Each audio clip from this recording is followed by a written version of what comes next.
தயவு செஞ்சு வாய் கடந்து பேசுங்க சிஎம் சார். அண்ணே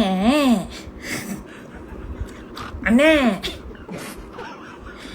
எனக்கு ஒரு சின்ன கேள்வின்னு, நீங்கள் இத்தனை வருஷம் ஆட்சியில் இவ்வளோ கொள்ளை கொலை கடத்தல் கற்பழிப்பு இதெல்லாம் நடக்கும் போது வாய்க்குள்ள கொல்கட்டை வச்சிருந்தீங்களா அண்ணே? நீங்களும் உங்கள் அப்பாவும் என்ன பண்ணிக்கிட்டு இருந்தீங்க? அந்த மனுஷன்லாம் கரெக்டாக பண்ணிக்கிட்டு தான் இருக்காரு. எப்போ எது செய்யணும் நல்லா தெளிவாக பிளான் பண்ணி. அது எப்படி அப்பனும் பிள்ளையும் வேறு வேறு இடத்துல ஒரே டைலாக் எப்படி பேசுறீங்க? அப்போது உங்களோட அட்மின் உங்களோட ஸ்கிரிப்டை செக் பண்ணலை.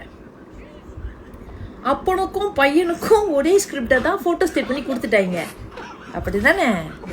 ஏயா பிக்காளித்தனமாக பேசிக்கிட்டு இருக்கீங்கன்னு உங்களை யாராவது கேட்டால் என்னென்ன பண்ணுவீங்க? அண்ணே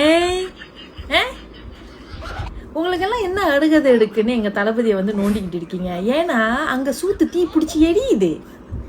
ஏன்னா அவர் எல்லாமே கரெக்டாக செஞ்சுக்கிட்டு வராரு.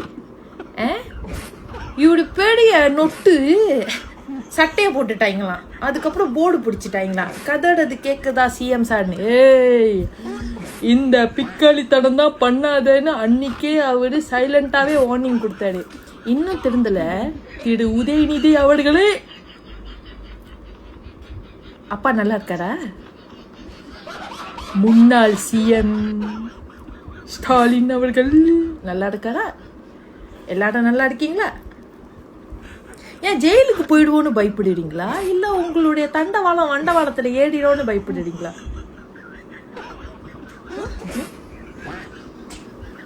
கருகிற வாடை அங்கே இருந்து இங்கே வரைக்கும் அடிக்குது கருகிற வாடை.